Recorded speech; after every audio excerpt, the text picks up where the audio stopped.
ia pernah jadi simbol kekuatan yang tak tergoyahkan. Dari ring gulat WWE, Dwayne Johnson naik ke Hollywood dan membangun citra pahlawan aksi. Film demi film laris, dan namanya terpampang di majalah Forbes sebagai salah satu aktor dengan biaya tertinggi seantero Hollywood. Tapi karena satu postingan Instagram, reputasinya di mata penggemar mulai anjlok secara teratur. Dalam proses pengambilan gambar Fast and Furious ke-8, The Rock menyinggung rekan aktingnya dengan ungkapan yang kasar. Postingan itu kemudian hilang, media sudah terlanjur menjadikannya headline, dan studio disebut ikut tidak nyaman karena urusan dapur tumpah ke publik. Masalahnya, tanpa menyebut nama pun, orang-orang berani berasumsi bahwa orang yang The Rock maksud dalam postingannya adalah sang bintang utama Fast and Furious.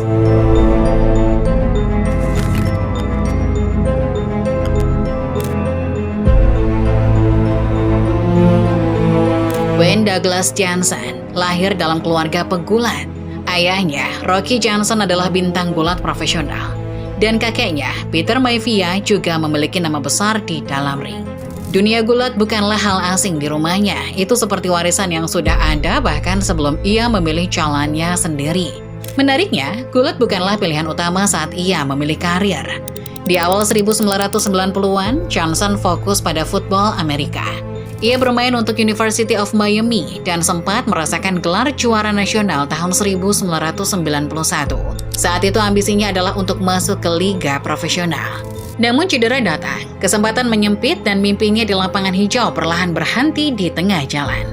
Tahun 1996, setelah menjalani latihan intens dengan sang ayah, ia akhirnya masuk ke panggung World Wrestling Federation yang sekarang dikenal sebagai WWE dengan nama ring Rocky Maivia. Awalnya respon penonton biasa saja, bahkan sempat ditolak. Namun ketika karakter The Rock lahir, semuanya berubah. Gaya bicaranya percaya diri, karismanya kuat, dan ia cepat naik jadi salah satu wajah utama gulat di masa kejayaan WWE pada akhir 1990-an. Momentum itu akhirnya membuka pintu baru untuk karirnya. Tahun 2001, ia tampil di film The Mummy Returns. Perannya belum besar tetapi cukup untuk menarik perhatian Hollywood. Setahun kemudian, ia menjadi pemeran utama di The Scorpion King. Film itu sukses secara komersial dan membuat namanya resmi masuk radar industri film. Sejak itu, ia konsisten tampil sebagai sosok kuat dan sulit ditaklukkan di layar lebar. Entah sebagai prajurit, agen, atau petualang, karakter yang ia bawa hampir selalu berdiri sebagai pusat kekuatan cerita. Memasuki pertengahan 2010-an, citra Dwayne Johnson di Hollywood semakin kuat. Majalah bisnis seperti Forbes bahkan menempatkannya sebagai salah satu aktor dengan bayaran tertinggi di dunia. Untuk satu proyek film besar, bayarannya bisa menyentuh puluhan juta dolar. Angka itu belum termasuk bonus box office dan pembagian keuntungan lain. Di titik ini, ia bukan cuma bintang film, ia aset industri. Selain layar lebar, The Rock juga menggunakan media sosial sebagai pembangun opini yang kuat. Dengan ratusan juta pengikut di Instagram dan platform lain, setiap unggahannya langsung menjangkau publik global. Studio film paham, satu posting darinya bisa bernilai seperti kampanye iklan besar. Promosi tidak lagi sepenuhnya bergantung pada konferensi pers atau talk show. Ia punya panggungnya sendiri. Di saat yang sama, ia mulai merambah dunia bisnis. Tahun 2012, ia mendirikan Seven Bucks Production, rumah produksi yang ikut menggarap banyak film yang ia bintangi. Lalu ia bekerja sama dengan Under Armour, meluncurkan lini apparel fitness Project Rock, yang ditujukan untuk orang-orang yang ingin berolahraga di gym.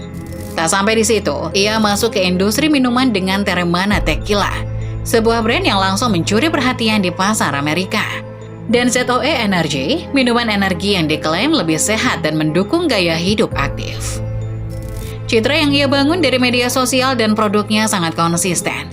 Dari pekerja keras, disiplin, dan selalu bergerak maju. Dalam beberapa interview, ia bahkan sering berbicara tentang bangkit dari kegagalan, tentang cedera yang menghentikan karir footballnya, dan tentang pentingnya tidak menyerah. Semua itu membuatnya terlihat seperti figur motivator yang membawa dampak besar. Inilah bentuk tertinggi dari karir Dwayne The Rock Johnson. Proyek film terus berdatangan, produksi dipegang sendiri, media sosial kuat, dan brand mulai terbentuk.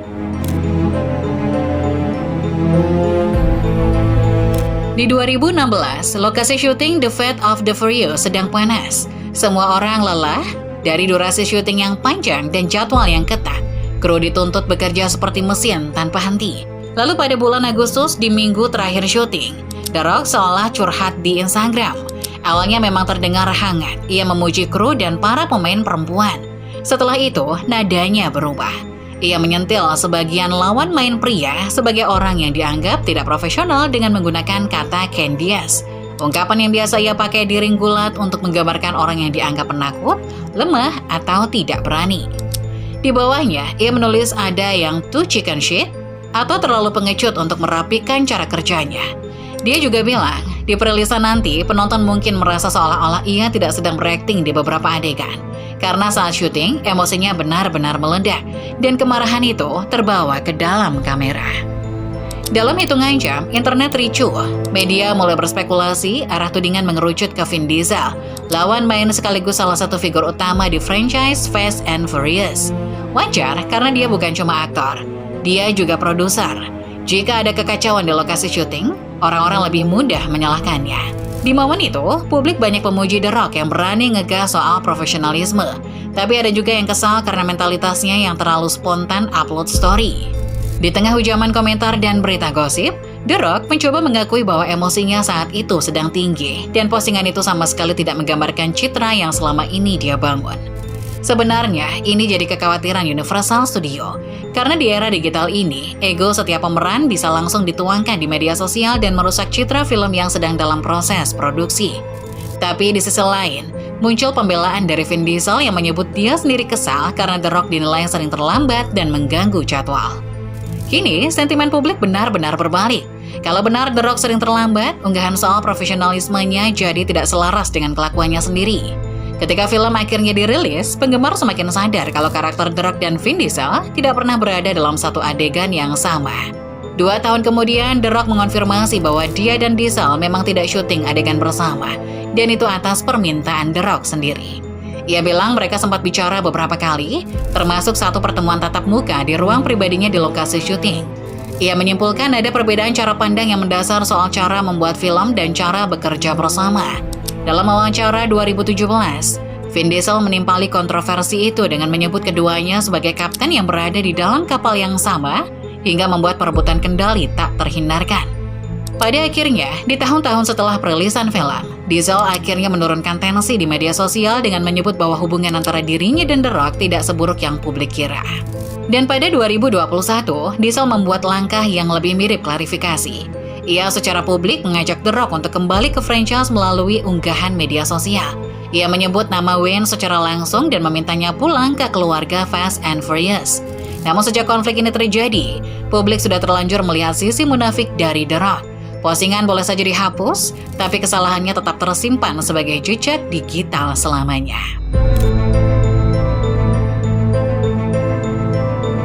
Setelah konflik di Fast and Furious, Wayne Johnson justru muncul dengan ambisi baru. Melalui Black Adam, ia ingin bukan sekedar hadir di semesta superhero, melainkan menjadi pusatnya. Karakter ini sudah lama ia anggap sebagai proyek passion yang ia perjuangkan bertahun-tahun. Promosinya masif. The Rock bahkan berulang kali mengatakan bahwa hierarki kekuatan di DC akan berubah dengan rilisnya Black Adam. Setelah Black Adam tayang di tahun 2022, The Rock sempat bilang film ini akan tetap untung setelah menghitung pemasukan penayangan digital dan streaming. Tapi kenyataannya, keuntungan box office atau penjualan tiket hanya berhenti di sekitar $393 juta. Dan untuk seukuran film yang digadang-gadang akan jadi era baru dari semesta superhero DC, angka itu dianggap kurang ngangkat. Forbes menghitung kalau total modal sudah di angka 280 sampai 300 juta dolar, film ini perlu 560 sampai 600 juta dolar penjualan tiket bioskop untuk bisa balik modal. Black Adam tidak sampai ke sana. Dari sisi kritik, skor dan kritikus profesional berada di kisaran 30 sampai 40%, menandakan respon yang cenderung negatif atau campuran. Banyak kritik menyebut film terlalu mengandalkan efek visual dan aksi, tapi kurang kuat dalam cerita dan kedalaman karakter. Kini, pembelaan The Rock soal klaim keuntungan Black Adam justru terlihat seperti upaya menyelamatkan gengsi. Proyek yang sejak awal digadang-gadang sebagai pembuka era baru dengan modal besar dan promosi yang masif, pada akhirnya tidak berjalan sekuat yang dijanjikan. Lalu setelah Black Adam, datang satu momen lain yang terlihat kecil tapi ikut memperkuat perubahan persepsi publik. Pada 2023, The Rock mengunggah video saat ia makan di In-N-Out Burger dan menyebut itu sebagai pertama kalinya ia makan di sana. Sebagian publik kemudian memperdebatkan pernyataan itu, mengingat selama bertahun-tahun ia dikenal sering membagikan konten cheat meal atau makan makanan di luar porsi diet yang berisi burger, pizza, dan berbagai makanan cepat saji. Beberapa orang akhirnya mulai mempertanyakan, apakah ini pertama kali dia makan di In-N-Out atau pertama kalinya makan makanan cepat saji. Yang jadi persoalan di sini juga bukan sekedar makanannya, tapi konsistensi citra. The Rock dikenal sebagai sosok yang identik dengan gym dan pola makan ketat. Ia rutin membagikan latihan ekstrim dan menu terukur untuk menjaga fisiknya. Karena itu, ketika muncul pernyataan yang terdengar tidak selaras dengan citra disiplin tersebut, publik jadi lebih mudah bereaksi. Sebenarnya ini bukan perkara besar, namun sebagai figur yang sudah dikenal ratusan juta orang, bahkan perkara kecil pun bisa menjadi besar dan menggunung.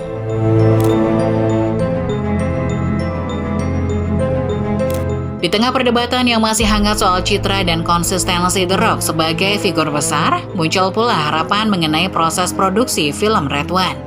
Pada 2024, beberapa laporan media hiburan Amerika menyebut adanya ketegangan produksi soal disiplin waktu. The Rock disebut beberapa kali datang terlambat ke lokasi syuting hingga 7-8 jam, yang menyebabkan biaya produksi membengkak hingga beberapa persen.